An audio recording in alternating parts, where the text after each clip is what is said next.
आज मैं आपको सुनाऊंगी वृंदावन की चींटियों की कथा। राधे राधे दोस्तों, मैं हूं मोनिका और आप सब कैसे हैं? उम्मीद करती हूं आप सब बहुत अच्छे होंगे।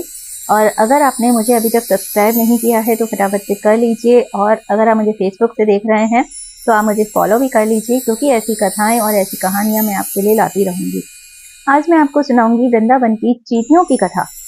जी हाँ, वृंदावन की चींटियां, जिनका अहोभाग्य कि वो वृंदावन में जन्मी। और आपको ये कथा सुनने के बाद ये ज्ञात होगा कि वृंदावन की जो मिट्टी है उसकी क्या महिमा है और श्री कृष्ण की कृपा किसे कहते हैं, ये भी आपको इस कथा से ज्ञात होगा। तो एक परम वैष्णव संत थे जो कि पटना में रहा करते थे। एक बार वो श्री धाम वृंदावन पधारे और गौड़िया मठ के वो संत थे, तो गौड़िया धाम में ही वो वहाँ रहने लगे वहाँ पे। और वहीं रहकर वो श्री कृष्ण की पूजा आराधना करते और वृंदावन की धरती पर नंगे पैर परिक्रमा लगाते, बिना परवाह किए कि धूप कितनी तेज है, और जलती हुई सड़क पर वो नंगे पैर परिक्रमा लगाया करते थे। इस तरह से रहते रहते उन्हें बहुत सारे दिन हो गए और उनको श्री कृष्ण से इतना ज्यादा प्यार था कि वो उनमें हर समय खोए रहते थे। रहते रहते बहुत समय हो गया।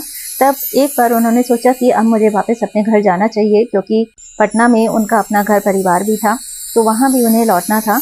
तो उन्होंने श्री कृष्ण से कहा कि कान्हा, कि अब मेरा जाने का समय आ गया है, तो पर तुझे छोड़ के जाने का मेरा मन नहीं कर रहा है, तो अब मैं क्या करूं? और वो उनसे कहते कहते रोते रहे, लेकिन जाना तो था ही, क्योंकि उन्हें अपने परिवार के प्रति भी फर्ज पूरे करने थे, इसलिए जाना तय था। उन्होंने अपनी टिकट करा ली, रिजर्वेशन करा लिया, और फिर उन्होंने सोचा कि क्यों ना मैं अपने साथ वृंदावन से कुछ प्रसाद ले जाऊं। तो उन्होंने बाहर से एक दुकान से कुछ लड्डू खरीद लिए, और फिर उस लड्डू का भोग सब मंदिरों में, जो भी वृंदावन के प्रमुख मंदिर थे, जैसे राधा रमन जी, राधा वल्लभ जी, बांके बिहारी, सब मंदिरों में उसमें से भोग में से प्रसाद लगाया, और फिर उस डब्बे को अपने थैले में रख दिया। अगली सुबह उनकी ट्रेन थी। सुबह स्टेशन पहुंच गए और ट्रेन में बैठ गए। ट्रेन चलती जा रही थी अपनी गति से, और वो जो परम भक्त थे वो कान्हा का नाम गाते जा रहे थे और अपनी मस्ती में मस्त थे। ट्रेन मुगल सराय पहुंची। मुगल सराय में ट्रेन आधा घंटा रुकनी थी, तो उन्होंने सोचा कि भूख भी बहुत तेज लग रही है, तो थोड़ा सा हाथ मुंह धो लेता हूँ, फिर अपनी पूजा करके मैं थोड़ा सा प्रसाद ग्रहण कर लेता हूँ।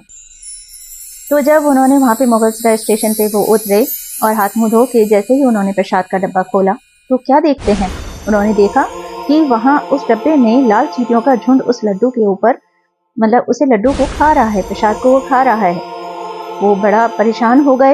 अब अगर कोई और भक्त होता तो या तो वो झुंझला जाता, या उस दुकानदार पे गुस्सा करता, या फिर चींटियों को मारने की कोशिश करता, लेकिन ऐसा उन्होंने कुछ भी नहीं किया। भूख भी बहुत तेज लग रही थी उन्हें, तो उन्होंने क्या किया कि थोड़े से लड्डू तो उन्होंने चींटियों को झाड़ के खा लिए। फिर उन्होंने बाकी प्रसाद को संभाल के रख लिया कि मैं अपने घर जाके इस प्रसाद को अपने परिवारजनों के साथ भी खाऊंगा। लेकिन उसी क्षण उनके दिमाग में एक ऐसा विचार कौंधा जिससे वो रो पड़े। उनके दिमाग में आया कि हे भगवान, मुझसे ये कितना बड़ा पाप हो गया। ये तो वृंदावन की चींटियां हैं और इन्हें मैं अपने साथ इतने सैकड़ों मील दूर मैं अपने साथ ले आया हूँ, और ये चींटियां, इनका घर परिवार सब कुछ तो वहां छूट गया है। ये मेरे से कैसा पाप हो गया कि मैंने इन्हें वृंदावन की रस से दूर कर दिया।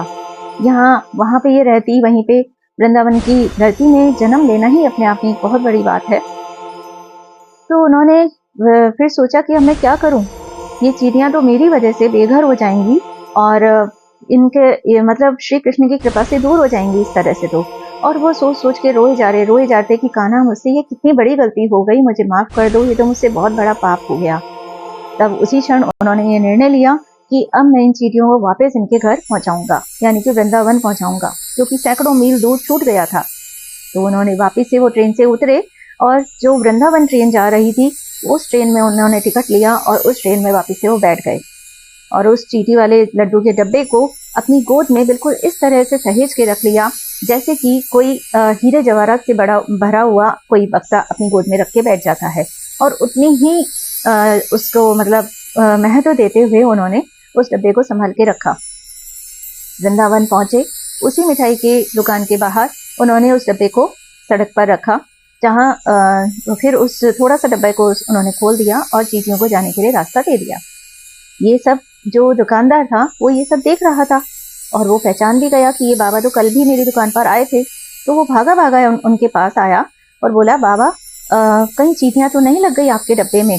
अगर ऐसा है तो लाइए, मैं आपका डब्बा बदल देता हूँ और मैं आपको दूसरा डब्बा दे दूंगा इसके बदले। तो जो परम भक्त थे उन्होंने कहा कि नहीं भाई, आपके प्रसाद में कोई दोष नहीं था, आपकी मिठाई में कोई दोष नहीं था, ये तो मैं वृंदावन की चींटियों के लिए वापस आया हूँ, मैं इनको अपने साथ ले गया था और ये यहाँ की मिट्टी से दूर हो जाती और मुझे तो बहुत बड़ा पाप लग जाता, तो इसलिए इन्हें छोड़ने के लिए मैं वापस आया हूँ। तो दुकानदार ने पूछा कि आप कहाँ से वापस आए हैं? तो उन्होंने कहा कि मैं मुगल सराय से वापस आया हूँ। तो दुकानदार यह सुनकर सन्न रह गया कि यहाँ से सैकड़ों मील दूर से कोई भक्त मतलब चींटियों के लिए इतनी दूर वापस आएगा, और अगर इनकी जगह कोई और होता तो वो उस मिठाई वाले से लड़ने लग जाता, उसके ऊपर झंझलाता या अपने पैसे वापस मांगता। तो उसने कहा, महाराज, आज तक मैंने ऐसे भक्त तो बहुत देखे जो मेरे से चींटियों की वजह से लड़ाई करते हैं, मुझसे पैसा वापस मांगते हैं या दूसरा प्रसाद मांगते हैं, लेकिन आप जैसा भक्त मैं पहली बार देख रहा हूँ। तो जो परम भक्त थे वो उनके आंखों से अश्रुधारा बहे जा रही थी और वो उन चींटियों को वापस भेजकर और कान्हा जी से अपने माफी मांगे जा रहे थे। वो इतने प्रेम में उनकी अश्रुधारा बहे जा रही थी और जो दुकानदार था उसकी आंखें श्रद्धा से नम हुए जा रही थी और वो श्रद्धा से उनके चरणों में गिर पड़ा और उनके चरण छूने लगा। तो ये है वृंदावन धाम की महिमा, जहाँ पे चींटियों को भी भगवान ने इतना बड़ा औहदा दिया है कि अगर वहाँ की चींटियां भी हैं तो वो भी परम पूजनीय हैं। तो ये तो जोर से बोलिए, राधे राधे।